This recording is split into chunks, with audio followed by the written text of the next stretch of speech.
할렐루야. 설 명절 잘 보내셨어요? 오늘은 설 명절 이후에 첫 번째로 우리가 드리는 예배인데 그 제목이 산 사람과 죽은 사람이에요.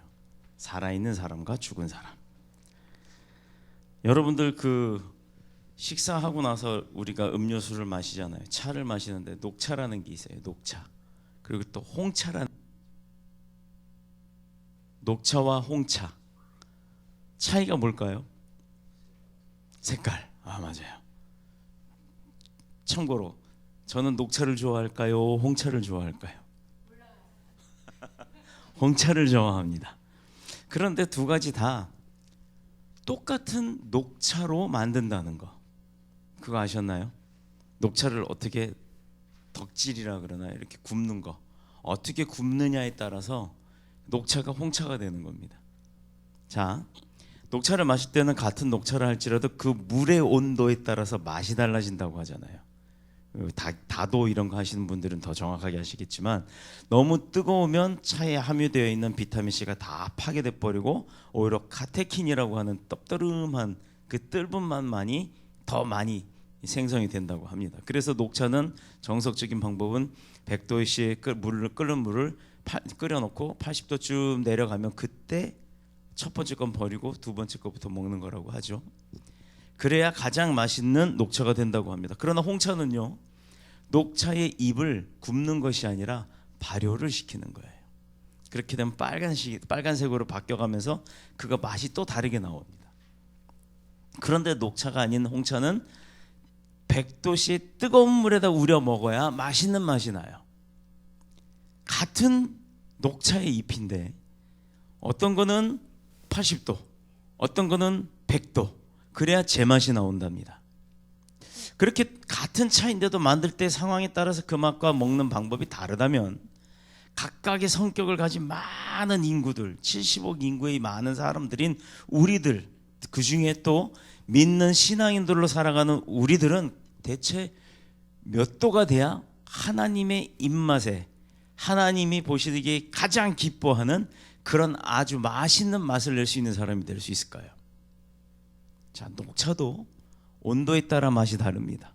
그러면 우리 사람들은, 믿음의 백성들은 어떻게 하고 살아야 그 맛이 주님의 입에 맞을까요? 우리 오늘 주홍재 집사님이 대표 기도해 주실 때, 하나님이 주신 게 있는데 우리가 그걸 다 발휘 못하고 있으니까 하나님의 성령의 능력이 임하사 우리가 그걸 다 발휘하게 해주세요라고 기도하셨어요. 맞습니다. 사람은 제각기 자기의 맛이 다 있죠. 자기의 성격이 있고 자기의 생각이 다 있습니다. 그런데 중요한 것은 내가 알고 있는 생각과 성격과 그 맛을 다 스스로 내려고 할 때 어떤 문제가 있어요. 고난이 있고 환난이 있고 시기가 있고 질투가 있고 그 다음에 실패와 좌절이 있는 겁니다. 그런데 하나님의 입맛에 맞추려고 나의 온도를 바꿔가는 사람이라면 누구나가 하나님의 입맛에 맞기 때문에 우리 주집사님의 그 기도처럼 성령의 도우심이 강력하게 임함으로 그 사람은 실패와 좌절이 없고 시기와 질투가 없다라는 거예요. 우리 캄보디아 가서 제일 신나게 부른 찬양이 뭐예요? 집 팔고 땅 팔고 냉장고 팔아서 뭐 한다고? 천국 그 땅을 사고 말 거야 라고 외쳤을 때 모든 어른, 모든 아이들이 다 일어나서 춤췄어요. 기억나시죠? 뭐 판다고요? 집 팔고 땅 팔고 냉장고 팔아. 뭐 산다고요? 천국 그 땅을 사고 말 거야. 그런데 내가 재산이 있어서 그걸 산다는 이 말인가요? 아니잖아요. 내가 가진 모든 소유, 내 능력, 지식, 권력, 권능 뭐 이런 거 다 내려놓고 하나님께서 인도하실 때 내가 그 천국을 맛볼 수 있다라고 고백하는 겁니다. 그런데도 불구하고 왜 내 고집을 내세우죠? 그런데도 불구하고 왜 내 생각을 앞세우죠? 그런데도 불구하고 내가 하는 게 옳다라고 얘기하는 사람들, 이 사람들이 바로 죽은 사람들이에요. 몸은 살아있으나 영이 죽은 사람이 죽은 사람이고, 몸은 다 쓰러져가고 내가 가진 건 아무것도 없고 힘들어 지쳐 나자빠져서 지금 당장 오늘 내일 하는 사람일지라도 그 사람의 영이 살아있다면 눈이 반짝반짝하다는 거예요. 자, 각각의 성격을 가진 우리 신앙, 대체 몇 도 정도로 끓여야 제맛이 날까? 하나님의 가장 좋아하시는 그 맛이 날까? 요한계시록 3장 15절 16절의 말씀을 한번 보겠습니다. 한번 찾아볼까요? 요한계시록 성경 맨 마지막 먼저 찾으신 분이 좀 읽어보세요. 요한계시록 3장 15, 16절. 요한계시록 3장 15, 16절.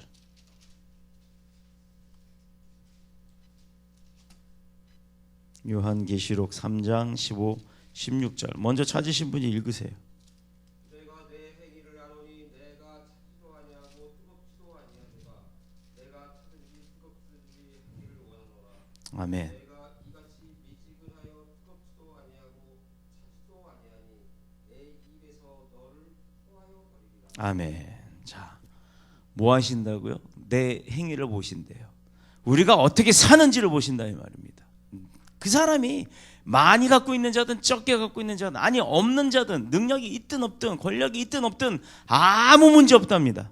하나님이 보시기에는 그가 어떻게 살고 있는지를 보신다는 거예요. 그런데 뜨겁지도 않고 차지도 않고 미지근하고 여기도 발 거치고 저기도 발 걸치고 이렇게 내가 어느 노선인지 선을 확실히 걷지 않고 산다면 하나님이 뭐 하신다? 하나님이 입에서 토해버리시겠대요. 자, 여러분 어저께도 저녁에 제가 여기 청소를 하고 이제 1층 화장실을 갔는데 야 1층 화장실 갔더니 가관이 아니에요. 얼마나 멋지게 꾸며놨는지 빨간색, 노란색, 파란색 거기에다가 국숫가락까지 쫙 세상에 먹을 건 맛있는 거 깨끗한 거 다 먹고 왜 뱉는 건 그렇게 더럽죠? 그걸 누가 다 쏟아놨어. 어떻게 해요? 그렇다고 그거 쏟게 해놓은 사람이 누군지를 알기를 해요. 그렇다고 그걸 판 사람이 와서 청소를 하기를 해요. 그냥 제가 가서 또 다 쓸었어요. 쓸고 닦고 싹 치워놓고 왔습니다. 여러분들이 화장실 들어가면 깨끗할 거예요. 왜? 어떤 마음에서? 먹을 때는 깨끗한 게 들어가지만 들어갔던 게 나올 때는 어때요? 누구나 보기가 싫어요. 그렇죠? 여러분 내가 먹는 거는 다 깨끗하게 들어가요. 그 입이라는 게 그래요. 그런데 입에서 나오는 건 다 더럽습니다. 근데 믿음의 사람들의 입에서 나오는 건 어떤 게 나와요? 우리 오늘 오전에 내내 했잖아요. 찬양, 기도, 감사, 축복의 말이 나옵니다. 축복해 주는데도 싫대요. 그러면 안 빌어주게 되죠. 그 사람 축복했는데 됐거든 이러면 그 사람 또 축복하고 싶어요? 안 하고 싶죠? 그런데 하세요. 그런데 더 해주세요.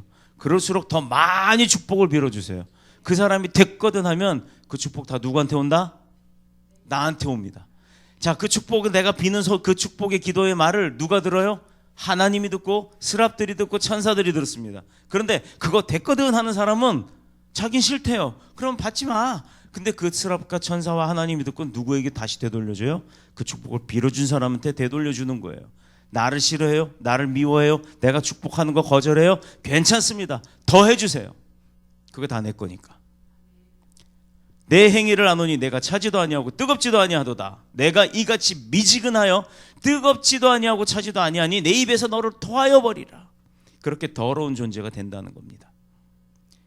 또 사도 베드로도 베드로전서 1장 22절에 내 마음으로 뜨겁게 서로 사랑하라 라고 했기 때문에 우리가 그렇게 사랑하는 거예요.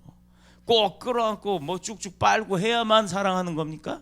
그거 아니어도 사랑할 게 얼마나 많은지 몰라요. 제가 주집사님을 얼마나 사랑해요. 주집사님도 나를 얼마나 사랑합니까? 그렇듯이 우리도 하나님을 그렇게 사랑하는 거고 하나님도 우리를 사랑하는 거예요. 그런데 그거 됐거든 하는 사람들이 있단 말이에요. 하나님의 마음은 어떻게 하라고요?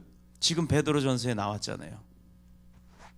마음으로 뜨겁게 서로 사랑하라. 우리가 뜨겁다고 하면 보통 몇 도?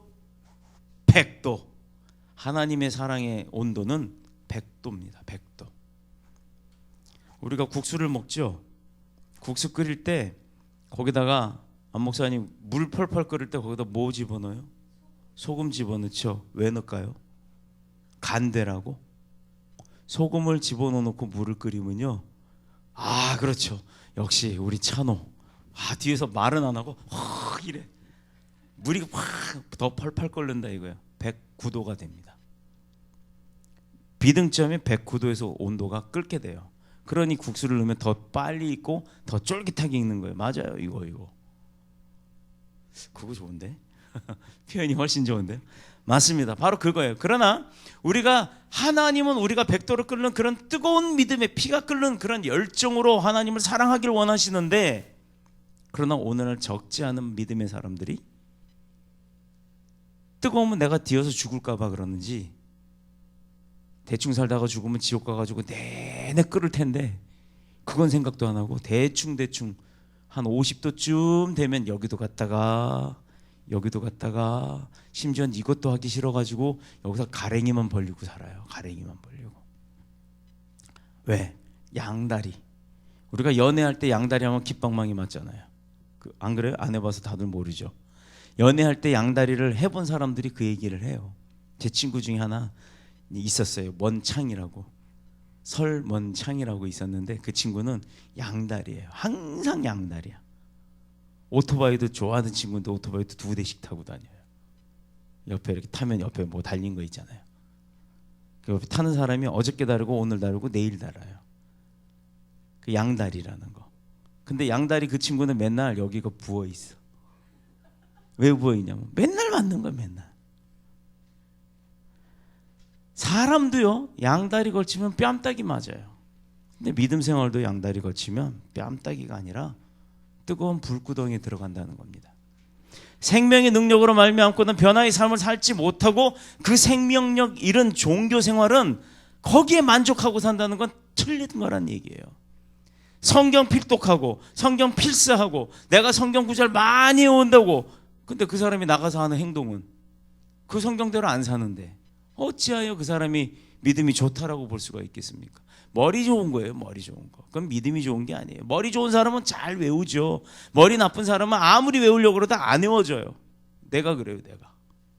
어떤 목사님들 보면 성경 구절 줄줄줄줄 외워가면서 막 얘기하잖아요. 그거 되게 신학적 지식이 많은 것 같죠. 근데 그분 뒤 잘 따라다녀 보세요. 어떤 일들이 벌어지는지. 성경 구절 많이 외운다고 해서 자랑할 게 아니에요. 성경 구절을 한 구절만 외워도 그 한 구절이 내 마음의 뼈가 돼서 기초가 돼서 그 말씀대로 살아갈 수 있어야 되는 겁니다. 말과 행동이 다르면 아무런 의미가 없는 거예요. 사람들도 말과 행동 다르면 무시하잖아요. 하나님도 마찬가지예요. 하나님의 말씀이 성경대로 살지 아니하고 성경은 많이 머릿속에 지식적으로 갖고 있으나 행동은 엉뚱하게 양다리 걸치고 살면 뭐 한다고요? 뺨따기 맞는다고요. 다시 말해서 우리가 뜨겁게 끓어오르는 그런 신앙생활을 하지 못하면 바로 그게 몸은 살아있으나 영이 죽은 사람이 된다 이 말입니다. 그런 의미에서 오늘 본문의 말씀은 이 시대에 가장 적합한 말씀이라고 볼 수가 있어요. 또 새해를 시작하는 이 시점에서 우리가 다시 한번 새로운 마음으로 다짐을 해야 하는, 각오를 해야 하는 그런 말씀인 줄로 믿습니다. 이래서 이 말씀을 가지고 산 사람 죽은 사람이라는 제목을 정해 보았는데, 바리새인과 헤롯 당원에 대한 이야기를 비유로 한번 볼게요. 이 두 사람이 오늘 성경 본문에 예수님 앞에 나와서 예수님한테 딱 질문을 해요. 예수님, 내가 알고 있는, 우리가 뭐 성경 하나를 좀 찾아볼게요. 어디를 찾아볼 거냐 하면 신명기서 25장 5절에서 10절. 신명기.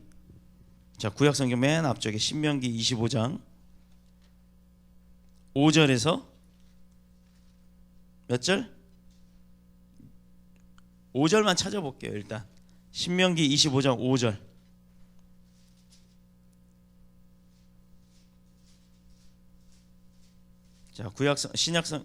구약 성경 299쪽. 신명기 25장 5절. 소제목이 죽은 형제에 대한 의무라고 이렇게 적혀 있을 거예요. 제가 같이 읽겠습니다. 5절 시작. 형제들이 함께 사는데 그중 하나가 죽고 아들이 없거든 그 죽은 자의 아내는 나가서 타인에게 시집가지 말 것이요 그의 남편의 형제가 그에게로 들어가서 그를 맞이하여 아내로 삼아 그의 남편의 형제된 의무를 그에게 다할 것이요. 이게 뭔 얘기예요? 예를 들어 내가 내 아내가 놔두고 내가 아들을 이렇게 대를 잇지 못하고 남편이 죽었단 말이에요. 그러면 내 아내를 누가? 동생이나 형이 데리고 살면서 다시 아들을 낳아야 된다라는 거예요. 근데 장자니까 내가 큰아들이고 큰아들이 그렇게 돼버리면 그 아래 바로 동생이 아내를 취해야 된다는 겁니다.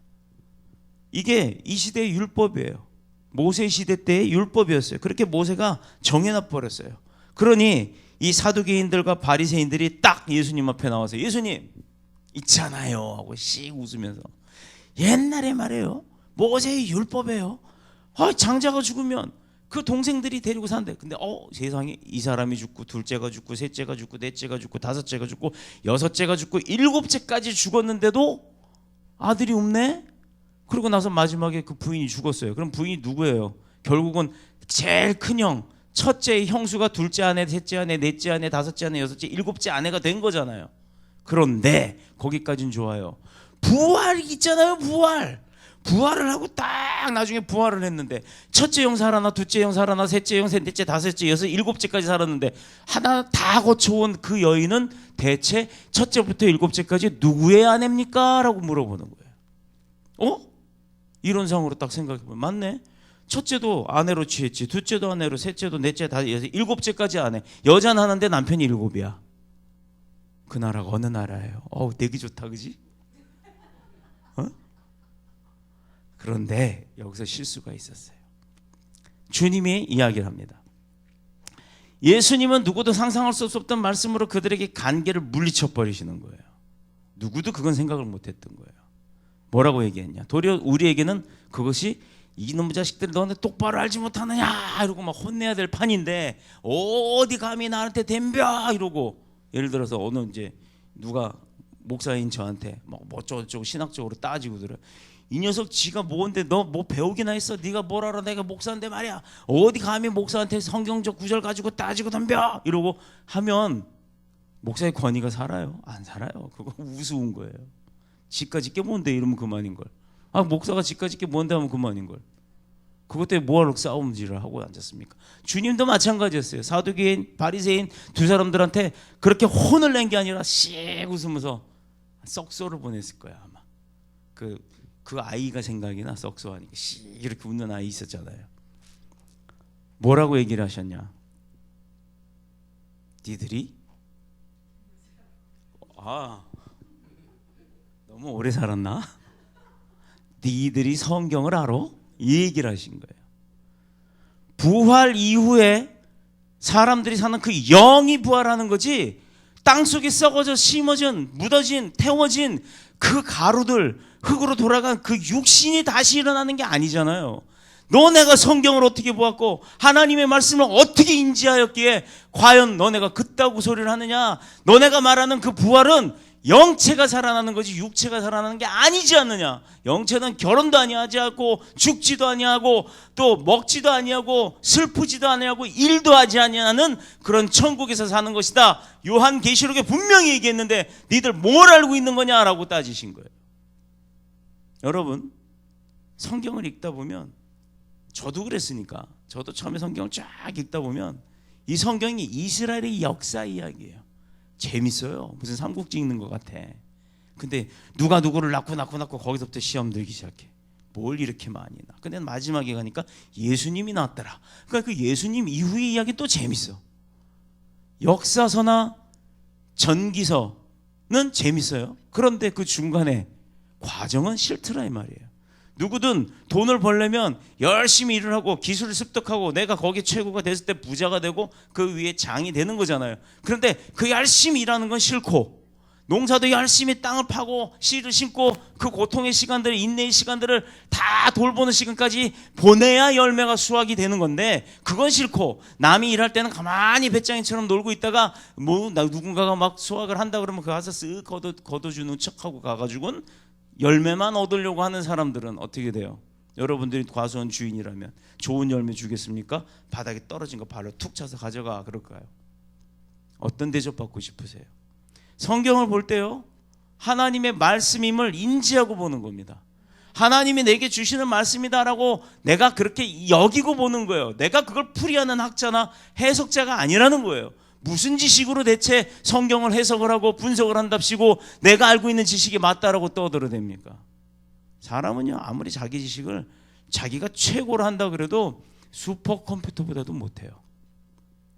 근데 저는 프로그래머 출신이잖아요. 예전에, 요즘은 뭐 키보드로 치면 다 자막으로 나오니까 되게 쉬운 것 같지만, 키보드 예전에 컴퓨터 코볼 포트란 뭐 그다음에 뭐에 또 뭐 있어요 등등등, SPS 등 여러 가지 그 기기어를 쓸 때는 사람이 알지 못하는 언어를 갖다 쓰는 거예요. 코딩이라고 하는 것. 모는 종이 같은 데다 막 칸 쓰고 글 쓰고, 그거 하나만 마이너스인지 1인지 I인지 그거 구분 못할까 봐 제가 I자 쓸 때는 습관적으로 이렇게 소문자를 쓰잖아요. 이게 그냥 I 해보면 L인지 I인지 구분이 안 되고 숫자 1인지도 구분이 안 돼. 키펀치 하는 사람들이, 오퍼레이터들이 잘못 입력하면 기껏 프로그램 다 짜놨는데 잘 돌아가다 띡 하고 센텍스 에러하고 스톱해버려요. 그래서 P자인지 D자인지 뭘까, D자는 가운데 줄을 뜯어버립니다. 구분하기 위해서. 사람도 그런 실수들을 하는데 컴퓨터는 더더욱이 몰라요. 그런데 사람 머리가 아무리 좋아봤자 그 슈퍼컴퓨터만큼 똑똑해요? 아니죠. 근데 그 슈퍼컴퓨터는 누가 만들어요? 사람이 만든단 말이에요. 그 사람은 누가 만들었어요? 하나님. 그러니 우리가 백날 내 지식 개뿔. 뭘 그렇게 자랑할 게 있어요? 자랑할 거 없어요. 그런데도 잘났다고들 하는 사람들이 있어요. 마치 내가 다 아는 것처럼. 저는요, 그런 사람들 보면 웃어요. 그냥 그래, 인정해 주죠. 당신 잘났어, 잘나셨습니다, 대단하십니다. 근데 그보다 더 잘난 사람들이 많다라는 것 잊지 마시길 축복합니다. 그러나 그들이 그렇게 주님의 말씀을 딱 집어주심으로 인해서 완패를 당했음에도 쉽게 물러가지 않고 계속해서 예수님을 공격을 해요. 그들의 목적은 뭐예요?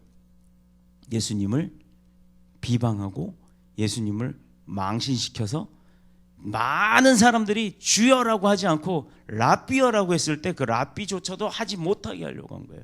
랍비는 선생님을 의미해요. 선생님. 우리가 캄보디아를 갑니다. 이 친구들이 영어로 막 답을 하고 뭐 페이스북에 쓰죠. 꼭 티처라고 해요.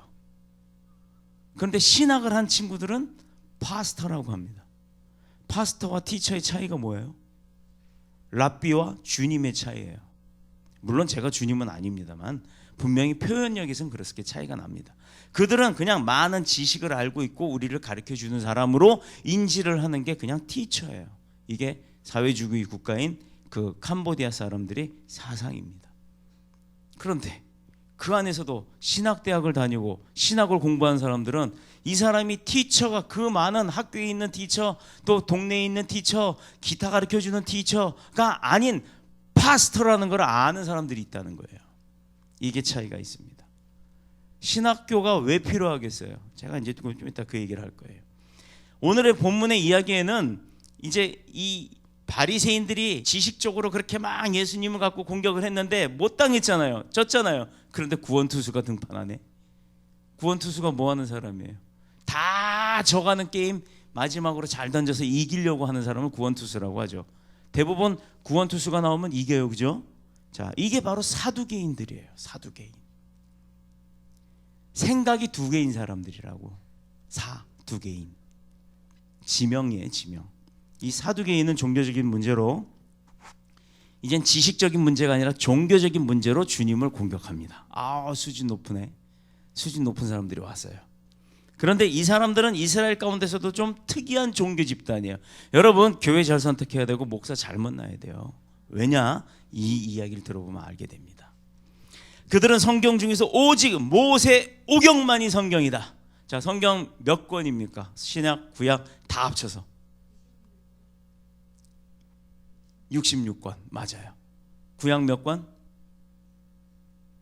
구구단 외우면 되는데. 구약, 신약 39, 27. 네. 이거요, 모세 오경 즉 창세기, 출애굽기, 레위기, 민수기, 신명기만이 하나님의 말씀이다. 나머지는 아니다. 이 사두개인들이 그렇게 생각한 거예요. 그런데 보세요, 모세 오경은 즉 율법서입니다. 그 율법서의 안에 보면 출애굽한 역사도 있고 또 선지자들의 예언도 있고 하는데 그 모든 곧 5권만이 하나님의 말씀으로 기록된 거지 나머지는 다 사람이 쓴 소설이다라고 인정을 한 거예요. 사두개인들이. 인간의 몸이 죽으면 그 속에 있는 영혼도 함께 죽는데요. 그렇게 믿었던 사람들이에요. 그래서 부활은 있을 수 없다. 또한 천사의 존재도 없다. 메시아? 아니 우리가 죽으면 그만인데 메시아가 뭐 와서 우리를 구원을 해? 살아있는 사람 구원하는 거 이외엔 없다. 이렇게 주장한 사람들이 바로 사두개인들이에요. 그런데 재밌잖아요. 부활이 없다라고 하는 사람들이 주님 앞에 와서 뭐라고 얘기해요? 부활한 후에 그는 누구의 여인이 되는 겁니까? 라고 묻는 거예요. 그러니까 어불성설? 질문 자체가 틀린 거예요. 그 사람들 생각하기에 부활 자체를 인정 안 하는 사람들이 와서 부활을 인정을 한 거잖아요. 그러니까 질문이 틀린 거잖아요. 그런 질문에 주님은 또 어떻게 했다? 씩 웃는다. 이게 많단 말입니다. 성경을 다 통틀어 10번 이상 열독을 해야 목사가 될 수가 있어요. 그래도 목사도 몰라서 맨날 성경 들다 보고 있는 건데 그런 사람들 앞에 와가지고요 신학생 주제라고 해서 미안합니다만 행동이 그래서 그래요. 이제 신학교 들어와서 1학년 다니고 2학년 올라가면 이제 성경 본문에 율법서들 딱 띄고 나서 그 다음에 이제 막 신론, 성령론, 교회론하고 론이라고 하는 아주 복잡한 거를 들어가는 그 시기쯤 돼갖고 시작도 안 한 애들이 전도사랍시고 와가지고 목사님 제가 학교에서 배운 건데요 이래가면서 물어봐요. 그냥 한 대 때리고 싶을 정도로 말도 안 되는 걸 가지고 와서 이야기를 합니다. 주님도 얼마나 그런 마음이었을까. 심지어 신학도 안 한 사람이 골방에 앉아가지고 성경 좀 봤다고 교도소에서 나온 누가 그래요. 교도소 안에 가면 왜 그렇게 신자들이 많어? 제가 안양교도소에 그 교화위원이에요. 우리 교회도 언젠가 이제 좀 규모만 되면 교도소 거기를 직접 가서 사역을 할 겁니다. 교도소에 들어가 보면요 그 안에 종교방이라는 게 따로 있대요. 저는 뭐 그 안에까지는 못 들어가 봤으니까. 그러면 종교인이 그 종교 행사라 그래서 기독교도 가고 카톨릭도 가고 불교도 가서 어느 날짜를 딱 정해. 보통 우리는 이제 기독교는 목요일 날 가는데 그러면 무지 많이 와 있어요. 그 강당이 꽉 차요. 저는 청주교도소도 가서 사역을 하는데 그 안에 와 보면 죄다 눈물, 죄다 회개. 근데 그 쓱 가면 한 번 죄진 사람들밖에 없을 것 같죠, 그죠? 처음 와서 막 회개하고 내가 왜 죄를 졌어. 물론 그런 사람도 있습니다. 그런데 그 중에서 조금 봐서 좀 반질반질하고 생활하는데 죄수복을 착 칼다림질을 하고 다니는 사람들이 있어요. 가끔 그런 사람들한테 가서 보면 저는 이제 경찰 출신이잖아요. 그래서 몇 번 꽈어? 하고 물어보잖아요. 그럼 자기들은 알아들어. 8번 꽈는데요. 그럼 꽈배기네. 왜 이렇게 꽈어? 뭐야? 물총인데요. 물총이 뭐냐면요 강간법. 전 떼끼인데요. 떼끼가 뭐냐면 여기다 이렇게 떼끼들은 특징이 있어요. 손이 보통 이렇게 해보세요. 여러분 다. 그럼 누구는 이건 담배로 연상을 하는데 담배가 아니라 여기다 칼날을 꽂고 가방 째는 사람들인데 우리는 층이 지죠. 떼끼들은 이게 훈련이 돼서 층이 없어요. 이렇게 딱 밀려요. 그리고 옆에가 뜨질 않아요. 이 두 손으로 자꾸 당기는 것보다도 이 사이에다 딱 꼽으면 빠지지도 않아요. 그 지나가면서 칼날로 쭉 째고 가는 거예요. 너는 뭐냐? 그러면 이건데요. 안테나. 망 보다가 잡혀온 사람 많아요. 자기들만의 표현법들이 있더라고. 그러니까 안테나예요. 나는 기계인데요. 기계가 뭐냐면 가서 쫙 째고 나서 지나가면 그 뒤에서 손 쓱 집어넣고 싹 빼는 애들. 제일 많이 털리는 게 양복 이거 이렇게 열어놓고요. 이러고 있는 사람들이에요. 이러고 자꾸 막 앞에서 막 이거 이런 사람들 이 밑으로 손 싹 집어넣고 다 빼가요. 뒷주머니 목걸이 이런 거 그냥 가져가라 이거예요.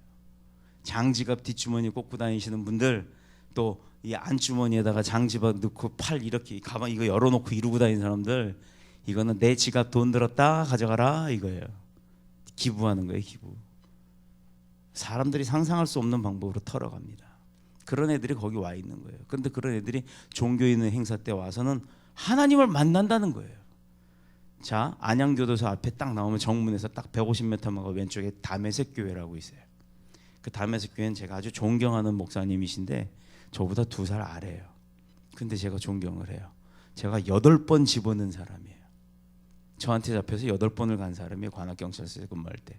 근데 그분이 9번째 거기서 하나님을 만났어요. 그러고는 목회를 합니다. 공부를 어떻게 열심히 했는지 아침마다 나간대요. 아침마다 매일매일 나온 사람이 있으니까 아침마다 교도소 앞을 나가면 식구들이 오는 사람들은 다 데려가는데 아무도 안 오는 사람이 있대. 오라고 하자고. 자기 그 교회로 가요. 교회가 꼭대기가 사택이고 아래층이 좀 조그만 교회인데 거기 가서 먹이고 재우고 심지어 갈 때 있다 그러면 차비도 주고 그런답니다. 그래서 담에색 교회예요. 담에색이 어떤 곳입니까? 강도의 소굴이었던 곳이 아니에요.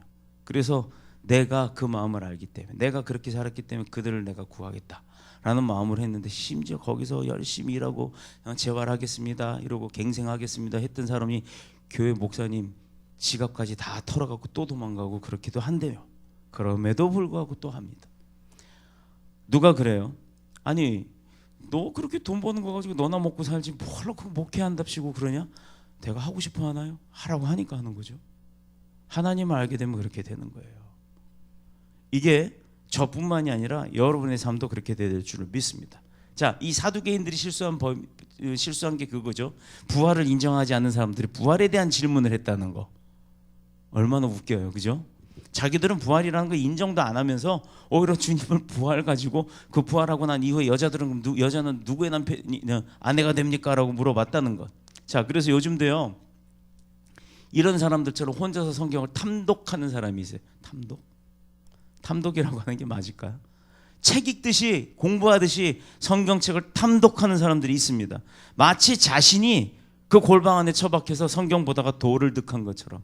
도를 아십니까? 뭐 이거 제가 유튜브에 올려놨죠. 저 페이스북에 그 유형에 대해서 그 질문을 어떻게 하는 사람은 뭐고 이렇게 물어본 사람은 뭐다라는 걸 정리를 한 표가 있어요. 그걸 올려놨어요. 그때 대다수의 목사님들이 댓글을 답니다. 야 정말 기가 막히게 정리했네요. 저는 겪어봤거든요. 신설동 가면 많죠. 도를 하세요? 아이고 인품이 좀 후덕하게 생기셨네요 등등등. 이 사람들이 다 뭔지 아세요? 다 이단이에요. 심지어 무당의 삐끼까지도 있습니다. 자, 그렇다면 굳이 하나님께서 그렇게 성경을 탐독하고 골방에 앉아서 공부하는 사람들이 있다면, 그 사람들의 생각이 맞다면 뭐 하려고 하나님이 이렇게 수많은 신학교들을 세우겠어요? 그거 없어도 되잖아요. 직접 계시하면 되지. 아직까지도 직접 계시를 받는 사람들이 있다고 해서 이상한 사람들이 많은데, 자, 자신의 오류적 판단인지 아니면 사탄의 꾀임인지조차도 구분을 못하는 사람이 그게 하나님의 음성이라고 생각을 하는데 어떻게 하느냐? 내 마음에 드는 거는 하나님의 음성이고 내 마음에 껄끄러운 거 뭐 하지 마라 내가 책망받는 것 같은 거는 내 이야기가 아니다라고 치부하는 거예요. 사탄의 장난이라고 이야기하는 사람들. 신학교 다닐 생각은 아예도 없고 공부하는 것 더더욱이 싫고 내가 이 나이가 들어서 뭐 지금 뭘 공부해? 라고 하면서 자기 혼자 탐독은 열심히 하는 그런 오류를 범한 사람들이 많다라는 겁니다. 혼자서 성경 보고 느낌대로 감동대로 믿는 그 내가복음적인 삶, 그런 사람이 종종 있다라는 거예요. 이런 사람의 특징은요, 내 마음에 들지 않는다고 교회 비판하고요, 또 영적 지도자들을 우습게 알아요. 하나님이 계시를 직접 받는 것처럼 사는 겁니다. 하나님이 나한테 음성 준대요. 뭐라고? 야야야야야야 이 길로 가면 안 된다 다다다다다 저 길로 가라라라 갔더니 푹 빠져버리고. 이렇게 사는 사람들이 종종 있어요. 바로 이 사두개인과 같은 사람들이에요. 머리만 큰 사람들, 지식만 잔뜩 있는 사람들. 어디서든지 사람에게 있어서는 질문이 있으면 경청도 있어야 합니다. 요즘 오죽하면 광고에 그게 나와요. 토끼 분장을 한 남자아이가 와가지고 토끼가 이렇게 되는 거 있잖아요. 요즘은 듣는 것이 뭐 하는 겁니다 하고 많이 들어라라고 이거 무슨 공익 광고가 나와요. 나 그거 보고 한참 웃었어. 얼마나 사람들이 안 듣고 자기 말만 하는지 광고까지 저런 게 나오나. 자, 그런데 사두개인들이 자신들도 믿지 않는 부활의 문제를 가지고 질문하는 그 목적은 단 한 가지였다는 거예요. 자기들도 오류가 있다는 걸 압니다. 그럼에도 그 오류를 그냥 벌려버리는 이유는 예수님을 끌어내리려고 하는 거예요. 그게 목적인 거예요. 자, 뭐예요? 시기, 질투. 그거가 목적이라는 겁니다. 우리는 그게 다 보여요. 보여도 인정해 주는 거예요. 끌어내리려면 끌어내리세요. 어차피 난 낮아지고 싶은데 낮아지지 않게 하시는 분이 내 아버지거든. 나를 아무리 끌어내려도 계속해서 올리는 게 내 아버지거든요. 심지어 우리 지금 캄보디아 갔다 온 게요, 기자가, 전 기자한테 연락하지도 않았어요. 자기가 알고서 연락이 와서 자료 보내달라 그래서 자료 대충 보내줬어요. 이거 뭐 자랑할 거야? 라고 생각해서 그때 본인이 기사를 다 써가지고 데스크에 원톱으로 올렸답니다. 이제 또 보도가 나오면 또 나온 거에 대해서 또 보내주겠대요. 여러분들 갔다 오신 분, 더뉴소본교회가 지금 그런 교회예요. 계속 뭔 일만 하면 방송에 나오는. 우리가 방송 나가려고 애를 써도 안 나오는데 안 하려고 해도 나오는 게 바로 그런 거예요. 나는 낮아지고 싶어도 하나님이 올리시는 건 어쩔 수가 없는 거예요. 그런데 사람이 아무리 끌어내리려고 해도 어떻게 해요? 예수님이 끌어내리시는 분이에요? 아니잖아요. 근데 바보같이 그거 끌어내리려고 해봤자 무슨 이득이 그 사람한테 있냐 이 말입니다. 사람에게 있어서 배움도 중요하고 삶의 내용도 중요합니다. 그러나 아무리 많이 배우고 경험이 많아도 그게 중립이 딱 서 있지 않고 한쪽으로 치우쳐지면 그 사람의 인생은 끝난 거예요. 이미 그 사람의 인생은 한쪽으로 치우쳐져 있기 때문에 이쪽 귀가 필요 없는 거예요. 이쪽 귀, 왜 사람이 귀가 두 개래요? 일로 듣고 일로 버리라고? 그게 아니라 여기도 듣고 여기도 들으라는 겁니다. 근데 의외로 많은 사람들이 한쪽 귀를 막고 살아요. 이게 문제인 겁니다. 그래서 지혜로운 사람은 상대방의 입장을 먼저 생각해 보는 거예요. 그래서 그런 사람들이 실수 안 해요. 일은 조금 느리지만 그 사람이라면 내가 저 사람이 왜 나한테 이런 말을 할까? 저 사람이 왜 이런 생각을 갖고 있을까? 그 사람의 입장에서 먼저 이해를 해보고 생각을 해보면 그 다음에 내 생각도 대입이 되는 겁니다. 그랬을 때 두 사람의 생각 중에 누구 생각이 옳은다, 어떤 방법이 더 좋을까를 먼저 생각을 해야지, 내 방법이 맞다라고 인정을 해놓고 그 사람의 이야기는 틀리다라고 인정을 하고 얘기를 들으면 들을 필요가 없는 거예요. 그냥 내 이야기대로 갈 수밖에 없는 겁니다. 이걸 우리는 흔히 뭐라고 얘기해요? 독고다이. 그런 독고다이가 성공하는 거 봤어요? 없습니다. 주변에 사람들이 없어요. 주변에 사람들이 끌지를 않아요. 그런데 누구나 그래 너도 옳다 너도 옳다 이건 물텀벙이 같지만 그 사람이 맞는 겁니다. 그들은 성경에 관해서 박사라고 하면서도 그 성경을 지나치게 오해를 하고 있었기 때문에 하나님으로 주님으로부터 질책을 받게 된 거예요. 그게 얼마나 불쌍한 겁니까? 사두개인들은 솔로몬 시대의 성전에서 봉사하던 사독 제사장들의 후손이에요. 그러니 막강한 교회 안에서 일을 하면서 교회 안에서 살았던 막강한 사람들이죠. 많은 사람들이 그들을 봤을 때 그들은 성경적 지식이 대단한 사람, 그들은 가리키고도 남을 사람이라고 인정을 해줬던 거예요. 그런데 그 인정했던 사람들이 머리가 한쪽으로만 치우쳐져 있었다라는 거죠. 그러나 그들은 하나님의 중심의 신앙심이기보다는 나 중심의 신앙심. 세월이 가면서 점점 현실적이 되고 머리로만 생각하는 이지적이 되고 또 그거를 이용해서 그룹을 짓고 당을 짓고 내 편만 만들어가지고 그 편 먹고 싸움을 하려고 하는 정치적 집단으로 변절되고 말았던 겁니다. 한마디로 종교 때문에 먹고 살면서도 신앙에 대해서는 관심이 없었다는 거예요. 이거 굉장히 중요합니다. 요즘에 그런 목사들이 좀 있죠. 그런 목사들을 우리는 편히 말해서 먹사라고 하죠. 월급 받아 먹기 위해서 사는 사람들. 그러면 내 월급도 없이 내가 번 돈 가지고 막 퍼주는 사람은 그럼 뭐예요? 그건 먹사가 아니면 뭐예요? 그것도 먹사예요. 먹여주는 사람. 똑같은 먹사예요. 그러니 누가 잘났다 못났다 이거 비론할 건 아닙니다. 다만 그 사람의 마음의 중심이 무엇을 하고 있느냐가 중요하다는 거예요. 누구나 하나님의 백성이기 때문에 누구나가 다 똑같은 위치에 있는 거예요. 누가 잘났고 누가 못났고 누가 시기하고 질투하고 그건 중요하지 않습니다. 그런 사람일지라도 아까 어떻게 하라고요? 내가 축복을 빌어주라. 그러면 되는 겁니다.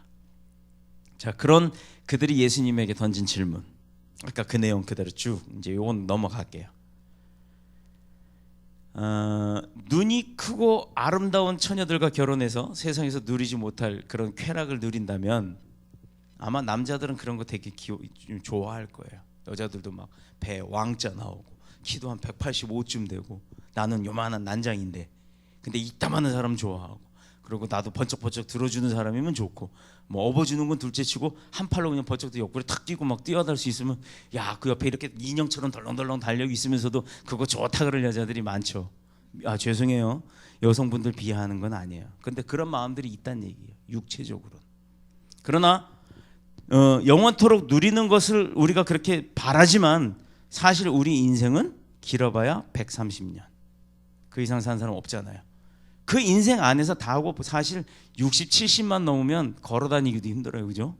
70 넘어가면 그러면 그때부터는 우리가 뭐 해서 육체적인 욕구는 이미 사라지는 겁니다. 그때부터는 우리가 뭐로 산다 그래요? 부부가 육체적인 관념 때문에 삽니까? 미운정, 고운정 등 정신적 관계 때문에 사는 거예요. 이해되시나요? 아직 그 나이가 안 되셔서 모르죠. 할아버지, 할머니, 어머니들 보시면 되잖아요. 맨날 이 왼수 덩어리 하면서도 없으면 막 난리 나요. 돌아가시고 나면 펑펑 울어요. 그러게 이 인간아 술 좀 그만 먹지. 그러게 이 인간아 담배 좀 그만 피지. 나랑 같이 살자고 100년 해로 하자고 해놓고 지가 먼저 가냐 이러고 막 울잖아요. 왜일까요? 애증 관계 때문에. 미워도 사랑하니까. 그것도 관심입니다. 제일 무서운 게 무관심이에요. 주님이 우리한테 무관심한다 하면 여러분 어떤 마음일까요? 어떤 삶일까요? 주님이 우리한테서 떠나시면 우리는 누구의 자손이 돼요? 바로 끌려갑니다. 사탄한테. 그리스도와 같은 영광의 형체로 변형되는 것, 그걸 우리가 바라는 거죠. 부활 후에 빌립보서 3장 21절에 보면 그리스도와 같은 영광의 형체로 변형되기 때문에 우리가 식욕이나 성욕이나 물욕이나 명예욕 이런 거는 다 필요가 없는 거예요. 그래서 부활한 이후에는 결혼한 부부, 남자, 여자 뭐 이거 관계가 없는 거예요. 그래서 인간의 육체적인 관계가 이미 다 소멸되고 마는 겁니다. 그냥 영이 다시 살아서 천국 생활, 영원한 생활을 하는 그 기쁨을 누리는 겁니다. 그런데 이 사람들이 와가지고 뭘 따져요. 따지긴 제대로 알지도 못하면서. 부활은 인간의 지식이나 경험으로는 이해할 수가 없어요. 우리가 아무리 과학적으로 증명한다고 어떤 과학론자들이 그 성경을 증명한다고 해보지만 증명할 수 있는 게 있었나요? 심지어 우리 윤달, 윤년, 윤시, 윤월 이거 있잖아요. 4년마다 한 번씩 어떤 사람은 생일 돌아온 사람 4년마다 한 살씩 먹는 분 있잖아요. 몰라요? 윤달이 뭐예요? 예, 2월 달이 며칠까지 있어요 원래? 28일. 근데 29일이 있는 달이 4년에 한 번씩 돌아와요. 이게 왜냐하면 우리가 그리니치 천문대, 영국의 천문대에 기점을 해서 하늘의 별자리를 놓고 지구가 자전을 할 때 공전과 자전을 반복하면서 이루어지는 것을 주기라고 하는데 1년 주기, 일 주기, 월 주기, 시 주기, 분 주기, 초 주기 그걸 다 나누는 거예요. 근데 컴퓨터가 계산할 수 있는 그 시간은 하루나 분이나 초나 이건 거의 정확하다고 하죠. 그런데 이게 어느 정도 시간이 가고 나면 비는 시간이 생겨요. 그게 열왕기 상에 나오잖아요. 해를 멈춰서 뒤로 가라 했더니 해시계가 멈추고 해가 그림자가 뒤로 물렀다 하는 그 성경에 나오는 내용, 그 시간을 계산을 해봤어요. 제가 한번 설교하는 거 유튜브에 찾아보세요. 정확하게 저는 컴퓨터로 계산을 해봤습니다. 근데 얼마가 차이가 나요? 23시간 48분 27초. 하루예요. 하루가 차이가 나는 거예요. 그게 성경에서 그렇게 만들었기 때문에 차이가 나는 걸 과학적으로도 지금 증명 못해요. 왜 그 시간이 비는지를 아무리 슈퍼컴퓨터가 계산을 해도 못하고 있어요. 지금 과학으로 증명 안 되는 겁니다. 근데 그걸 사람의 머리로 지식으로 성경을 이해하려고 하면 되겠어요? 받아야지. 문제는 오늘 본문이 강조하고 있는 핵심이 뭐냐 하는 거예요. 본문 27절 한번 다시 같이 볼까요? 27절 시작. 하나님은 죽은 자의 하나님이 아니요 산 자의 하나님이시라 너희가 크게 오해하였도다. 아멘. 어떤 분이에요? 그래서 그 바로 윗절에 보면 26절 중간에 보면 모세에게 이르시되 나는 아브라함의 하나님이요 이삭의 하나님이요 야곱의 하나님이로라 라고 돼 있죠. 이거 시제로 따지면 과거 시제예요, 현재 시제예요? 현재 시제잖아요. 예. 나는 아브라함의 하나님이었고 이삭의 하나님이었고가 아니라 지금 진행하고 있는. 근데 아브라함이나 이삭이나 야곱은 언제 사람이에요? 벌써 죽은 사람이잖아요. 과거의 사람인데 과거의 사람한테 비유할 때 나는 옛날에 죽었던 누구의 아버지였고 하는 과거형이 아니라 지금도 진행이 되고 있는 현재 시제로 말씀하신 이유가 뭘까요? 사람은 그때 사람이지만 나는 지금도 살아있기 때문에 그때의 사람부터 지금까지도 살아서 너네와 같이 있는 그런, 살아서 지금도 우리를 지키고 계신 하나님이라고 인정하시는 거예요. 그렇게 스스로 인정하시는 거예요. 그러니 그런 하나님이 살아계시는데 우리는 살아있는 사람이 되려면 육신만 살아서 뭐하냐 이 말입니까? 영이 살아서 그 하나님과 함께 살아야 된다라는 거예요. 그런데 우리는 영적 존재다 보니 영이 죽으면 육신은 살아있어도 그거 혼나가네요. 엊그저께 사우나 갔더니 거기서 젊은 애가 아주 진짜 배 왕자의 키는 180한9쯤 돼요. 이만한 애가 옆에 샤워기에 와서 머리를 턱 털길래 그 슬쩍 이렇게 봤어요. 와, 이거 무슨 뭐 장동건처럼 생겼어. 잘생겼어. 너무 멋있어요. 그리고 나 같으면 머리가 빠져서 물 묻으면 여기가 허해갖고 보기가 싫어요. 근데 머리숱도 새까맣고 눈썹도 새까매. 여기 우리 회장님처럼 눈썹도 새까매. 정말 미남이에요. 그래갖고 목욕을 하다 말고 남자를 감상을 하고 있네 이러고. 야, 참 멋있다. 너희 집 아들이야. 근데 보세요. 어떻게 그러니까? 아니 그냥 안 보죠. 비누를 막 이러면서 내가 왜 그래? 중얼중얼 정신 나간 애더라고요. 생긴 건 멀쩡한데 애가 정신이 나갔어. 환상이 확 깨져버려요. 야, 이렇게 잘생긴 애가. 근데 마음에 막 눈물이 쏟아져요. 눈물인지 샤워물인지 구분이 안 돼서 막 울었지만, 근데 그 순간 걔한테 가서 머리에 손 얹고 기도해주고 싶은 마음이 막 오는 거예요. 근데 뭐 생판 모르는데 또 후딱 벗고 있는 애한테 이랬다가 큰일 날 거 아니에요. 그래서 주님, 저 아이의 영혼을 살려달라고 그러고 기도를 했는데 그 이후에 조용해집니다. 그리고 탕에 앉아서 이러고 앉아서 가만히 있더라고요. 정말 멀쩡하게 생긴 아이인데 그 아이 부모는 어떤 마음이겠어요? 자, 이렇게 우리가 껍데기만 살아서는 안 된다라는 겁니다. 귀신에 사로잡힌 거잖아요. 그게 보이니까, 그 아이를 사로잡고 있는 귀신들이 보이니 그거 내쫓아주고 싶었던 게 제 마음이었어요. 근데 그 중에 분명히 부모님이 있었을 거라고요. 자, 보세요.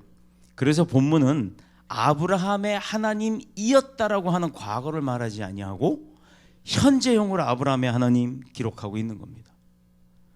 비록 아브라함은 오래전에 이미 죽어 썩어서 육체는 흙으로 돌아갔지만 그 생명은 하나님 품에서 영생하고 있기 때문에 하나님이 그를 지금도 인정하는 거예요. 여러분, 어떤 삶을 살고 싶으세요? 사람이 인정하는, 사람이 당신 대단한 사람이야 하는 사람이 인정하는 사람으로 살고 싶어요? 아니면 사람들한테는 조금 소외당한다 하더라도 저거 예수쟁이, 아우 저거 입만 열면 예수쟁이들은 거짓말쟁이, 사기꾼들, 있지도 않는 얘기들 하는 사람, 허황된 것 쫓는 사람들. 우리 여기 안 회장님이 계시니까 하는 얘기가 아니고요. 안 회장님이요, 다루는 금액이 몇 조대요. 몇백억이 아니라 몇 조대가 왔다 갔다 해요. 그런데 한동안에 집안의 형제들이 그랬어요. 허황된 거 그냥 완전히 무슨 뭐 만져보지도 못한 1조도 아니고 몇 조? 대한민국 예산보다도 많은 뭐 몇백 조? 그게 어떻게 왔다 갔다 해? 말도 안 되는 소리. 이렇게 믿지 않았어요. 그런데 그게 현물화가 딱 되고 일이 딱 진행이 되고 나니까 그 다음부터는 어떻게 해요? 아, 우리 안 회장 다 우리 안 회장이라고 합니다. 누굴 본 걸까요? 회장님을 본 걸까요? 돈을 본 걸까요? 저는 그게 좀 의구스러울 때가 있었어요. 물론 사람이니까 물질을 보이면 물질을 쫓을 수밖에 없습니다. 그러게 사람이니까. 그러나 최소한 신뢰는 가야 된다는 거예요. 신뢰하지 않는 거는 돈만 보는 거예요. 돈만. 잘못된 거죠. 제일 중요한 형제들, 가족들 간에도 그런데 세상 사람들이 주님을 바라볼 때 어떻겠습니까? 그런데 여러분들은 그런 세상 사람들 눈을 배제하지 않고 배제해버리고 지금 하나님만 보고 계시는 분들이에요. 그러면 하나님이 인정하시는 거예요. 어떻게 살 때 뜨겁지도 차갑지도 않고 분명하게 차가우면 차갑고 뜨거우면 뜨겁고 둘 중에 하나 딱 정해서 사는 그 믿음으로 살 때 하나님이 축복하실 줄 믿습니다. 자, 성경 몇 구절 읽고 정리하도록 합니다. 일반적으로 죽으면 모든 것이 끝이라고 생각하는 사람들이 있죠. 그런데요, 크리스찬이든 아니든 뭐 다른 타 종교를 믿는 사람들도 4, 5세기에 대해서 다 인정해요. 대한민국에서만 보자고요. 불교에서는 지옥을 죽으면 죄 짓고 어디 간다 그래요? 지옥. 근데 불교 용어로는 아수라라고 합니다. 그러니까 난장판인 곳은 아수라장이라 그래요. 집 청소 잘하고 사세요. 지저분하면 귀신 들 거라요. 어쩔 수 없어요. 그거는 집이 깨끗하면 귀신이 숨어 있을 곳이 없습니다. 집 청소 잘하세요. 쓰레기통 항상 잘 비우고. 교회 쓰레기통은 꽉 차서 넘쳐서 들어가지 않을 때까지도 그대로 있더라고요. 교회 쓰레기통 한번 싹 끄집어내 갖고 비워보신 분이 있으세요? 교회는 내 집입니다. 목사 집이 아니고 남의 집이 아니고 내 집이에요. 내 집. 교회 쓰레기통 꽉 찼으면 버리세요. 그게 뭐 힘든 일이라고. 거기다가 집어넣는 건 잘 집어넣어. 끄집어내는 일을 못해. 우리가요, 넣는 것뿐만 아니라 끄집어내는 일도 잘해야 돼요. 내 안에 영적 능력을 집어넣고 쌓아놓는 게 아니라 끄집어내서 발휘해야 합니다. 그게 목사만 할 일이 아니에요. 대한민국에 있는, 인천에 있는 더뉴스 복음교회 가운데 있는 모든 성도들과 지체들이 다 그렇게 될 줄로 믿습니다. 또 여기 보면요, 왜 죽으면 끝난다라고 생각했냐면 4, 5세기를 모르기 때문이에요. 그 사람들 인정 안 하기 때문에 죽으면 그걸로 끝이지, 사두개인들처럼. 그러나 성경은 분명히 선언합니다. 뭐라고? 히브리서 9장 27절 제가 읽습니다. 한 번 죽는 것은 사람에게 정해진 일이요, 그 후에는 심판이 있느니라. 어떤 심판이 있겠어요? 죽은 자가 무슨 심판을 받겠어요? 그런데 사람은 죽은 자, 사람에게 정해진 거래잖아요. 육신은 죽을 수밖에 없다니까요. 그러나 그 후에 심판은 영을 심판하신다는 겁니다. 너 그동안 어떻게 살았냐? 날 위해서 뭐 했냐? 교회를 위해서 너 뭐 했니? 너한테 집어넣기만 했냐? 꺼내서 썼냐? 나누었냐? 베풀었냐? 이거 다 따지시는 거예요. 그거 잘 보고 사셔야 돼요. 또 요한복음 5장 29절, 선한 일을 행한 자는 생명의 부활로, 악한 일을 행한 자는 심판의 부활로 나오리라. 자, 부활하고 난 이후에 선하고 착하게 산 사람은 어떻게 해요? 생명의 부활로 이루어지지만 악하게 살고 남을 핍박하고 시기하고 질투하고 저주하고 그랬던 삶은 어떻게? 심판대로 간다는 얘기입니다. 뭘 심판하러? 그 사람이 죄성을 심판합니다. 그러면 그 죄성이 있는 사람을 심판하는 거예요. 너 무조건 다 갖다 놓고 심판해서 죄성이 있냐 없냐를 따지는 게 아니라 죄성이 있는 사람은 죄성 심판 받으러 가는 거예요. 그 사람이 죄성 심판 받으면 어떻게 해요? 지옥이다, 불구덩이다, 아니면 너는 어디 무슨 돌 눌린 구덩이다, 뭐 등등. 요즘 무슨 영화 있잖아, 그거 게을렀더니 뭐 연자맷돌 막 돌아가는데 안 깔려 죽으려고 열심히 뛰대. 그거 보면서 두려움을 느낀 사람이 있을걸요, 솔직히. 나도 죽으면 저렇게 되면 어떡하나? 그러고 그런 마음이 들었다면 바뀌어야 되는 거예요. 불교에서는 아수라라 그러죠. 캐톨릭에서는 지옥이라고 합니다.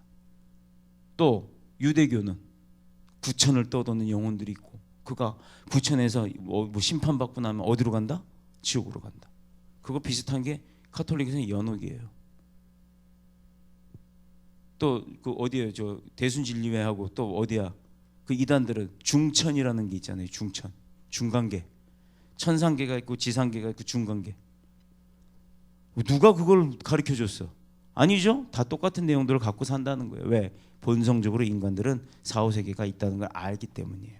그걸 내 스스로 무시하는 거지. 무시해봤자 소용없어요. 다 갑니다. 육체를 가진 인간은 누구나 예외 없이 부활이라는 과정을 통과하게 되어 있는데 문제는 그 부활이 영원한 사망과 심판인가 어떤 것을 받기 위한 부활이냐, 이게 중요하다는 겁니다. 부활은 다해요. 믿으면 다 합니다. 그런데 심판받으러 갈 거냐 삶으로 들어갈 거냐, 그거 따진다는 거예요. 아니면 영원한 영광과 상급을 누리기 위한 축복인지, 과연 내가 장차 부활하면 어떤 부활이 나를 기다리고 있을까, 이게 문제라는 겁니다. 우리는 예수 그리스도의 십자가 보혈의 은총으로 사망에서 생명으로 옮겼고, 또 하나님의 자녀가 된 이후로 천국이 기다리는 영생과 영광의 부활로 나아가야 될 줄로 믿습니다. 그렇게 될 줄로 믿습니다. 아멘. 쭉 넘어가세요. 오늘 또 24절에 기록된 것처럼 하나님의 능력도 알지 못하고 성경도 오해하고 있는 사람들이 만약에 이 방송을 본다면 그들이 수고하고 얻기를 원하는 것은 7번 죽었다 다시 깨나도 아무것도 얻을 수 없다는 사실을 깨달으시길 축복합니다. 백날 노력해봤자 헛수고란 얘기예요. 하나님의 능력을 알아야 하는 거고, 그러기 위해서 교회 나와서 예배하는 거예요. 그 앞에 서서 강대에 서서 어떤 목사가 얘기를 하든 어떤 설교를 하든 그거 저 목사가 저 따위 설교에 지나 잘하지 이렇게 생각하면 그 설교가 아니에요. 그거는 이야기지. 그러려면 뭐하러 거기 앉아있어요. 다른 교회 가세요. 다른 교회 가세요. 가서 내 입맛에 맞는 설교를 찾아 들어보세요. 그게 은혜가 되는지. 하나님의 능력을 아는 사람이라면 내가 듣기 싫은 나에게 껄끄러운 설교가 들려도 그걸 듣고 반성거리를 찾아야 되는 거예요. 회개거리를. 근데 그거는 싫고 가모니설 같은 사탕발dim 같은 그런 축복의 말만 듣기를 원한다면 하나님의 능력을 알지 못하는 겁니다.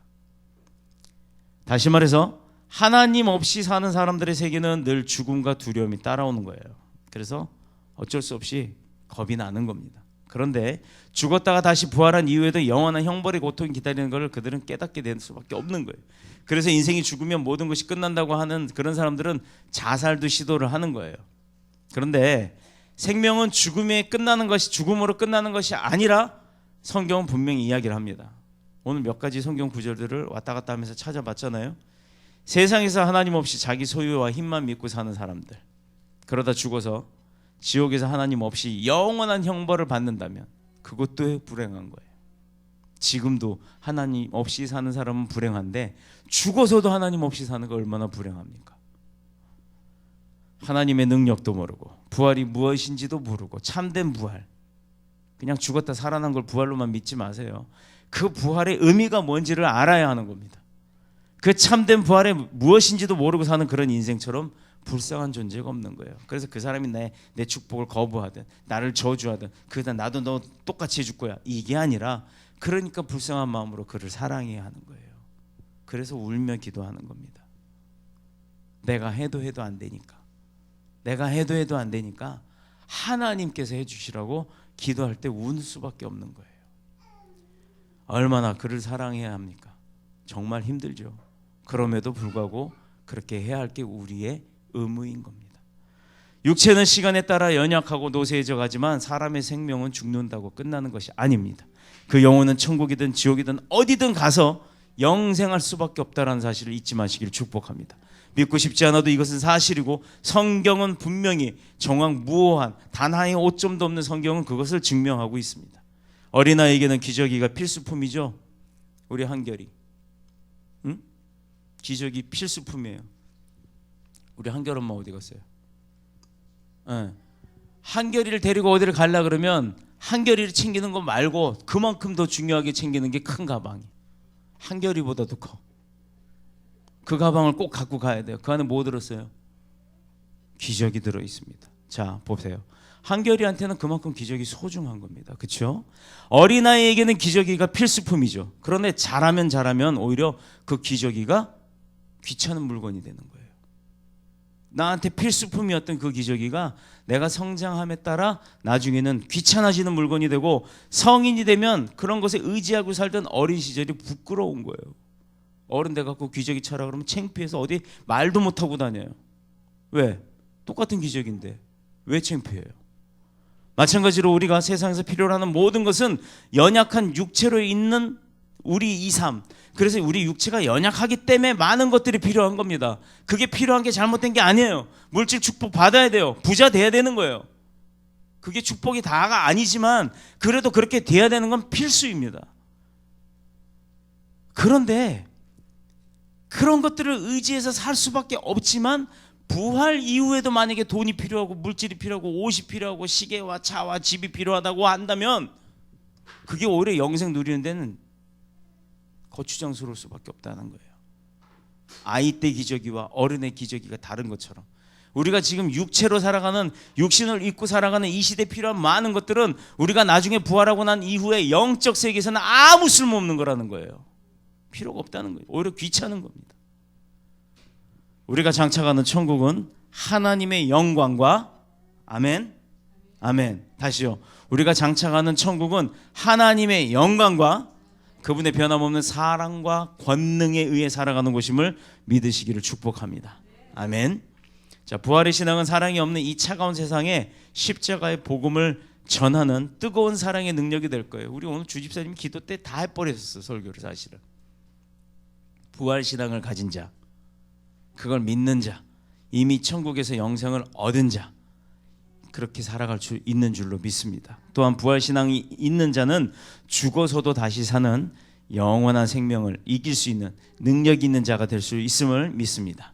감사한 것은 우리 부활이 심판의 부활이 아니라 예수 그리스도로 말미암은 영광의 부활이 되는 줄로 믿고 우리가 이 세상을 살아갈 때 최선의 능력으로 누려가며 사시기를 그리스도 예수님의 이름으로 축복합니다. 축원합니다.